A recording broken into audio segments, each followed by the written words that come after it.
Welcome back to another episode of Passionate Pioneers. I'm grateful you're here with us and to be part of a very important and frank conversation we're going to have today. With the recent murder of George Floyd and the subsequent protests and riots across our nation, there is no denying these are some of the most profound moments of racial unease we have experienced in our lifetimes. But I believe we have an opportunity in time like no other to honestly confront the festering wound that has hampered us for generations: systemic racism. To lend my voice and platform to help move our community forward, I've asked a national leader to join us on the podcast today to discuss systemic racism in the healthcare industry. I'm humbled, I'm honored, and I'm thankful that he accepted our invitation and is with us today. Recognized by countless organizations as a changemaker within his field, Dwayne Elliott Reynolds has helped to lead the national conversation around diversity, inclusion, and health equity, illuminating new perspectives and helping others connect the dots between value, transformation, and belonging. As a healthcare consulting leader for the advisory board company, Dwayne developed the division's first inclusion and diversity department and served as its first chief executive. Dwayne has most recently been the president and CEO of the American Hospital Association's Institute for Diversity and Health Equity and has held leadership positions at other prominent organizations, including Johns Hopkins Medicine, Emory Healthcare, Ohio Health, and Optum, a United Health Group company. During his graduate studies, Dwayne pioneered the development of an academic course centered on diversity and healthcare leadership and also co-founded the Health Services Management and Policy Diversity Committee at The Ohio State University. As CEO of Just Health Collective, Dwayne and his team discover hidden opportunities to drive organizational change and uncover diverse points of view, which lead businesses to breakthroughs once considered out of reach. Through Dwayne's mission in life, he passionately makes a case for why organizations must recognize and embrace their roles in battling historic and systemic injustices in order to advance health equity. Dwayne, I'm incredibly thankful to have you on our podcast today, and I'm looking forward to our discussion. Thanks, Mike. It is an honor for me to be here with you today, really at a historic moment when we have the opportunity to make a pivot in the historical context of our country and what racism has meant in our country, moving towards more unification. And so any opportunity that I get, to speak on these topics, I'm very honored. Well, as we discussed leading up to our time together, this is going to be frank. It's going to be blunt. No masks are allowed. I want the unfettered truth and realities of where we are in this industry that you and I have dedicated our careers to. And nothing is off limits during our time. And I sincerely mean that. And I'm more importantly looking forward to learning from you and to listen and to better understand where we are as an industry and as a nation.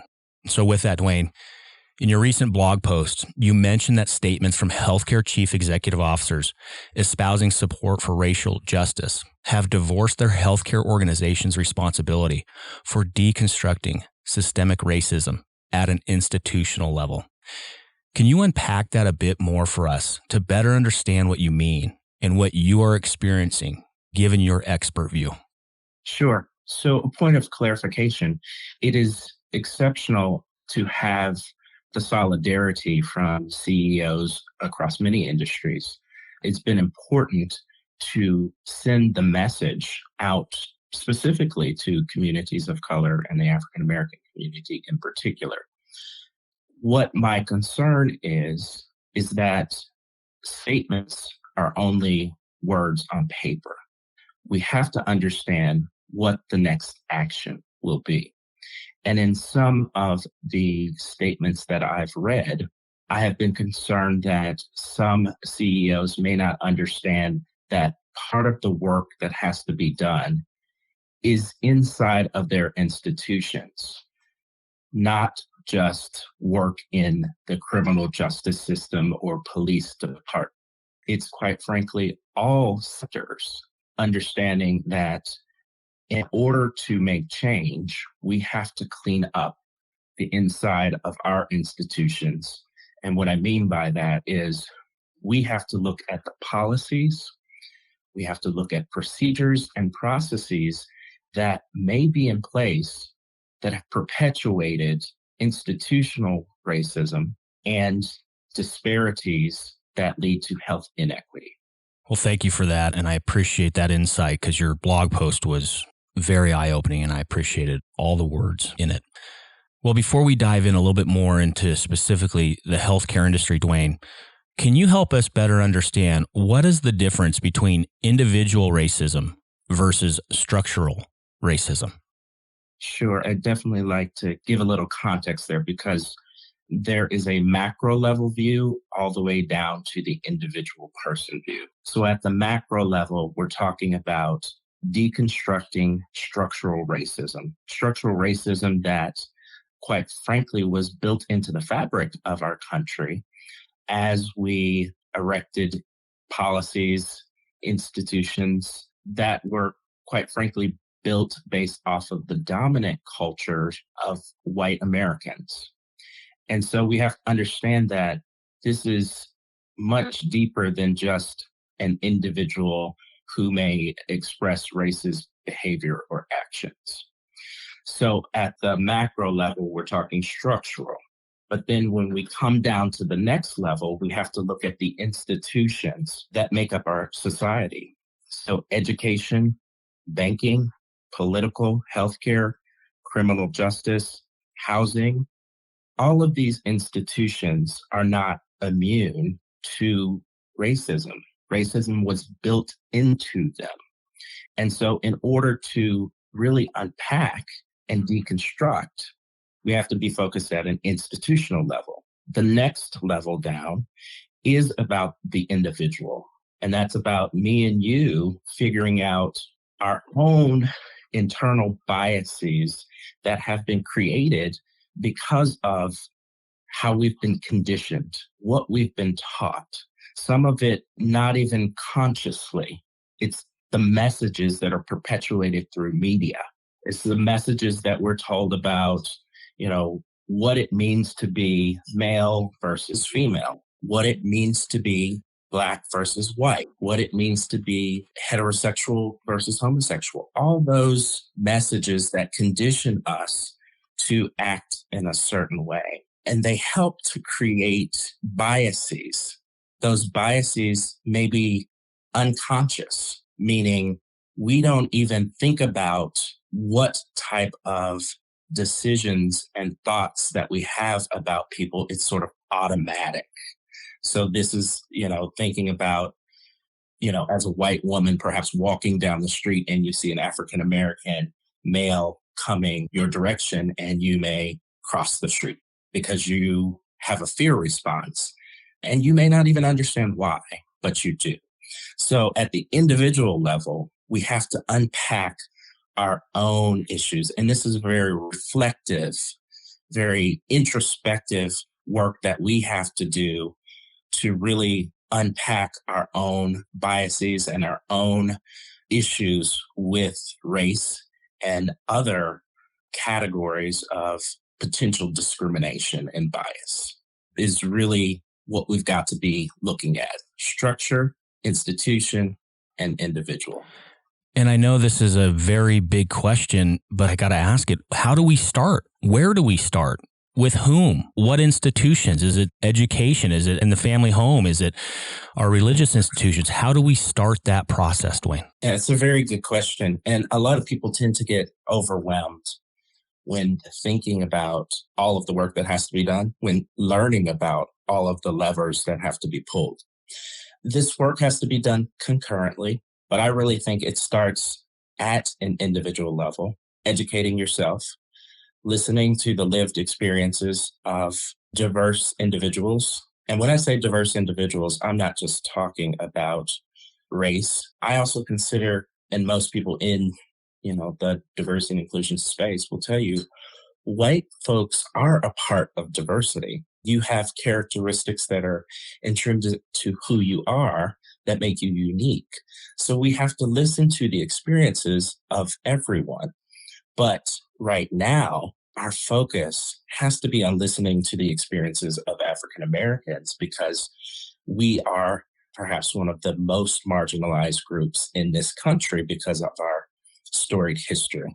After you've worked at the individual level, it really gives you an ability to become more aware of all of the other things that are happening.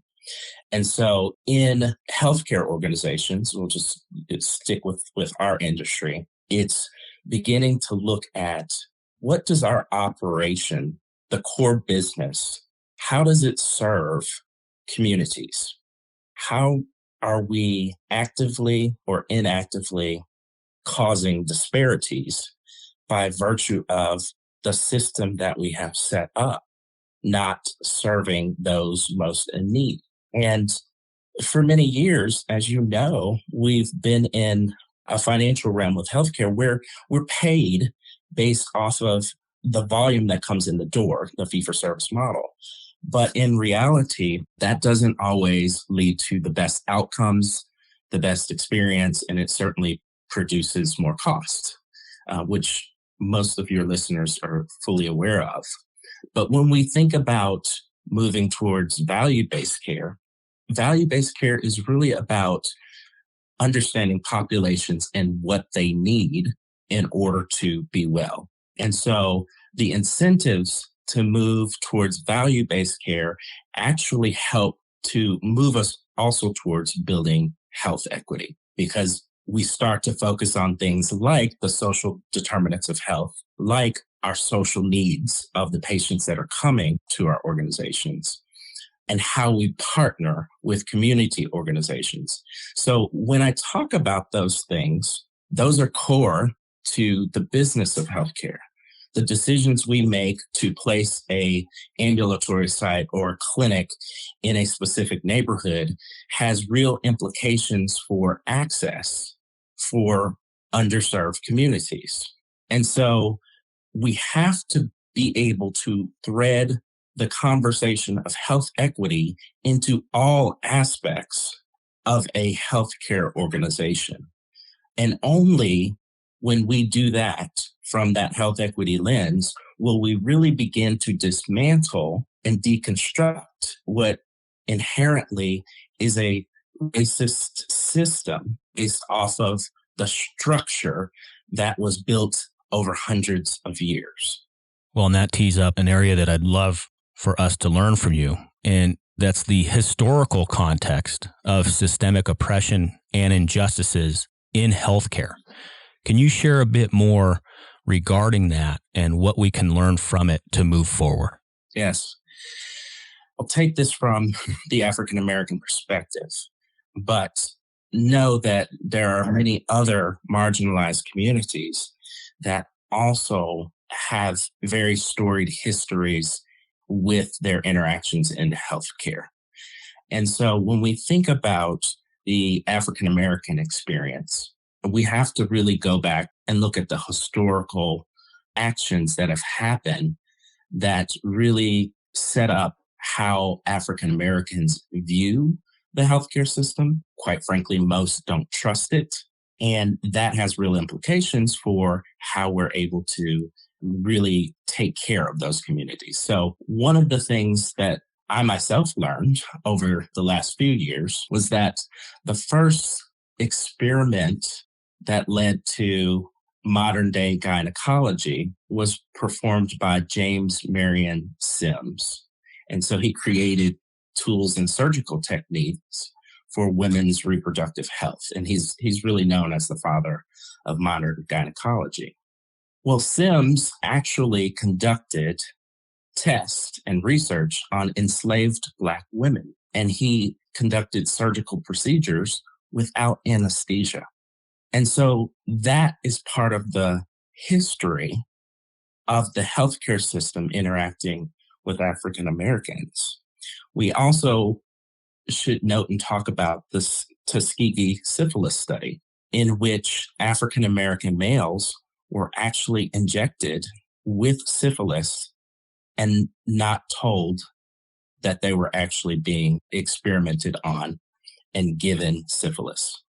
We also think about Henrietta Lacks, who was an African American woman who lived in Baltimore, and she had gynecological cancer and she was experimented on, and her cells were harvested without her permission. Those cells are still alive today and actually have created much of the industry that we have around understanding the reproduction of cancer cells. And so there was actually a movie, a few years back about her life and how, because of her, we have actually made major strides in the healthcare industry. Yet she was not recognized only until recently for that experience, and her family has had a very difficult time thinking about how their mother was abused within the system. I also want to talk a little bit about the integration of hospitals. So after the Civil Rights Act, hospitals were still segregated. It was only until the federal government stepped in to desegregate hospitals did we get to that point. And it actually was surprise visits that were paid to hospitals, and they were essentially canceled out of Medicare, Medicaid payment if they did not desegregate their organizations. And our largest trade association for hospitals, the American Hospital Association, was actually on the wrong side of history. They were not in favor of desegregating hospitals. And there are documents that folks can find out and read about concerning their position. And so, there are points in history where organizations, again, perpetuated institutional racism. And so when I say we have to deconstruct, that means we need organizations now to look at the impact that they have and the ability to actually take very strong stances against racism and how it perpetuates, but not just in word, not just on a document, but actually advocating for policy change, actually moving towards making sure that diverse individuals are represented in leadership. We still have a very large problem as it relates to diversity of healthcare leaders and their representation. We've got to move beyond that.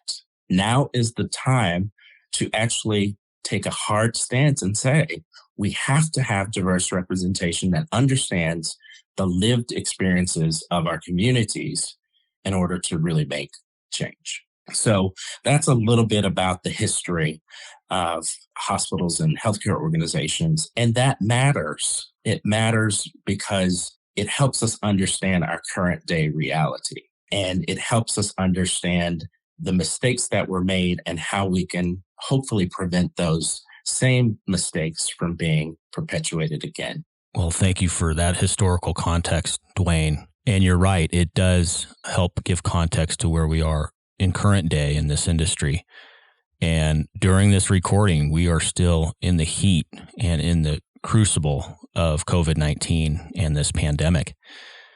Can you share a bit how the pandemic has exposed these injustices, these inequities across our country for our Black and Brown community members in our nation?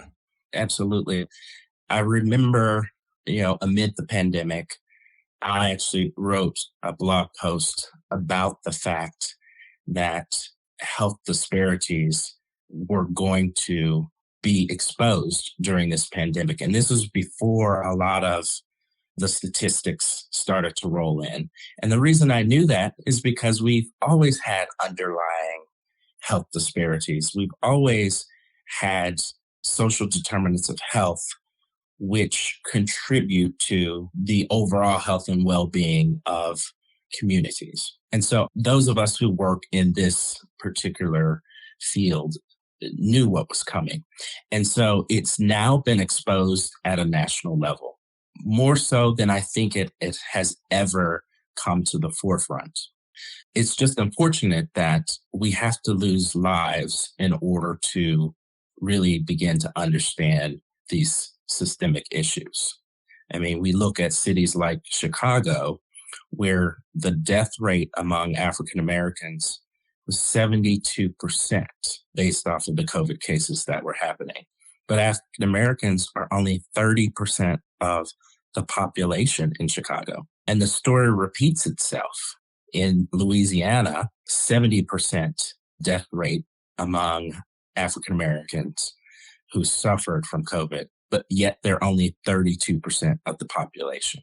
It's disproportionate impact because of social determinants that have led to these disparities and because of racism that happens inside of our organizations. It is a root cause of why we have these very disparate impacts with COVID. Not to mention the fact that the folks who were deemed essential employees were predominantly people of color, grocery store workers, frontline healthcare workers, housekeeping. All these individuals had to continue to go out into the world to keep our economy moving, to keep our essential services, to keep those essential services happening for the rest of us, which meant they had higher exposure. And so you couple that with already existing social determinants of health, it's the perfect storm. The perfect storm happened. And we can't unsee that. We shouldn't unsee it. And it means that we have to really take a hard look at what we have done over time and what we owe these communities in order to reverse, quite frankly, what structural racism has done to these communities. Well, thank you for sharing that as well, Dwayne, because as I mentioned earlier, we're right in the heart of it, and it's going to be with us for quite some time. COVID-19 has been just absolutely brutal for the communities that you just discussed. And so with that, Dwayne, I also want to turn a bit and share some positive news that you are working on right now with Just Health Collective, your organization. And I love your vision, and let me tee it up. Your vision is to create a liberated healthcare system free of bias, discrimination, and disparities, resulting in equitable health for all. Dwayne, can you share with our audience the work that you and your team are doing at Just Health Collective? And then maybe we can even discuss how we can all get involved as well. But we'd love to hear a little bit of that elevator pitch and all the wonderful work happening in your camp. Sure. Just Health Collective is really my passion and purpose coming to fruition. It gives me the opportunity to carry out the work that is so necessary, as we now see, is so necessary for improving our healthcare system all the way around. And we are devoted, passionate individuals who are coming together in a digital engagement community in which we learn, we network, we share tools and resources. We have virtual sessions where we discuss things like power and privilege and how that actually plays out in a healthcare setting.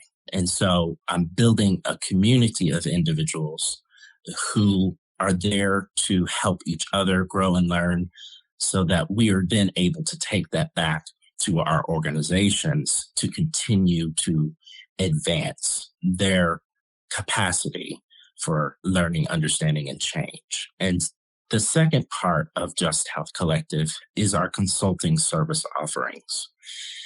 So we are focused on belonging. And that concept hasn't really taken a hold in healthcare, but it is in corporate America.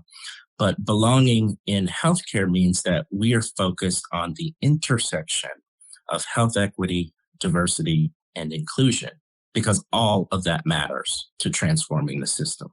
We have to look at our internal culture, and we have to also look then at how we interact with our community, how we advocate and advance policies that, again, help us to deconstruct and eliminate structural racism. And so the consulting services that we offer are really focused on coming in and doing strategic assessments to help the organization understand a lot of the things we've talked about today, how many pieces of the organization are required to come to the table to create a vision for what health equity looks like in their environment. And then we help them create structure, we help them create tactical actions, and we help them create accountability. And all that taken together, we produce a roadmap that says, over the next 1 to 3 years, here are the things that you need to do. And we prioritize those actions, and we can support them in implementation as well. One of the consulting offerings that I'm most excited about is Disparities, Mitigation, and ROI analysis. So we would go into an organization and make sure that they're collecting the right type of data, meaning race, ethnicity, and language data, sexual orientation, gender identity data, that they're collecting it systematically, that the data is clean, and that they're starting to do performance improvement. I have a strategic partner called Encore Health, who then helps us analyze if we were to go in and look at, say, diabetes, and we understand that there's disparities between the African American community and the white community. If we close the gap in those disparities, there's a financial ROI that can be recouped because we're helping to eliminate excessive ED visits, to eliminate inpatient stays that may occur as a result of diabetes exacerbations. We're really wanting to show that this isn't just about the moral case. We all know that there's a moral responsibility, but there is actually a business case to be made that if we paid attention to, we really could recoup billions of dollars. One study by Thomas Levis and other researchers in 2011 showed that the direct annual cost of health disparities is $230 billion annually. We're not paying attention to this in a systematic way, yet we're talking very much about how we reduce costs and improve efficiency. This is part of how we do that. We have to understand that those disparities come at a cost to our organizations. And once we finally realize that, we then can perform the work necessary to not only recoup the costs, but improve outcomes and experience of our patients and our community. So that is what Just Health Collective is about. And I'm so excited to have the opportunity to live out my dream and to hopefully make positive, substantial change in our industry using the medium of Just Health Collective.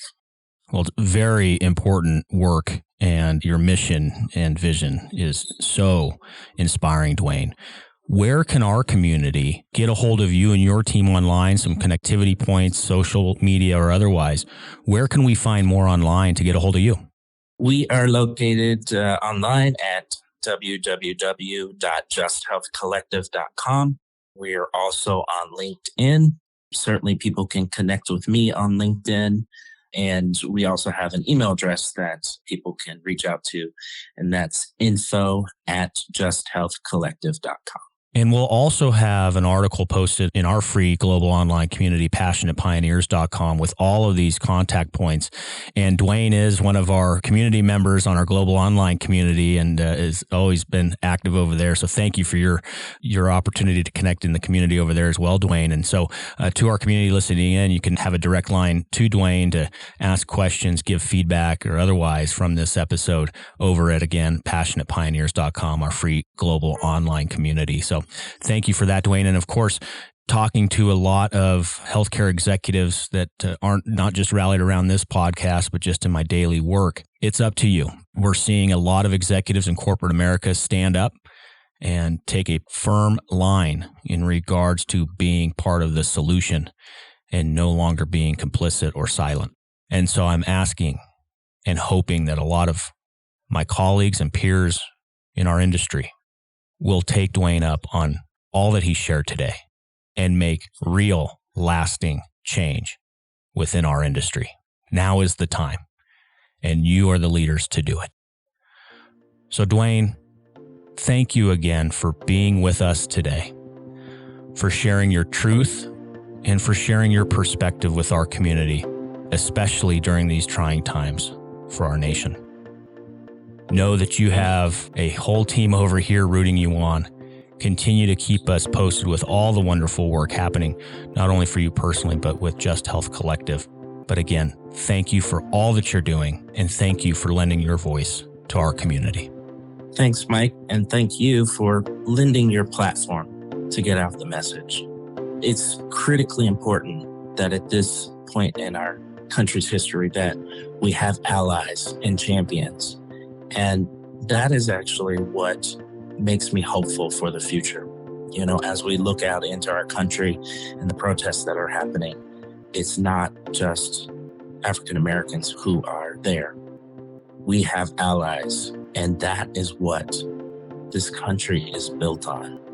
The diversity is what makes us rich. And now that we are coming together and unifying, I have great hope for our ability to really undo some of the atrocities that have happened over years and years in our country. Our first time to really take a hard stance and really make change that will be lasting for future generations. So again, I thank you for allowing me to be with you today. Well, truly, the honor and the humility that you bring to all of your work is so inspiring to so many. I'm just thankful to be able to spend some time alongside you. And I look forward to continuing to use our platform to elevate your incredible work and mission, Dwayne. Again, thank you for being with us today.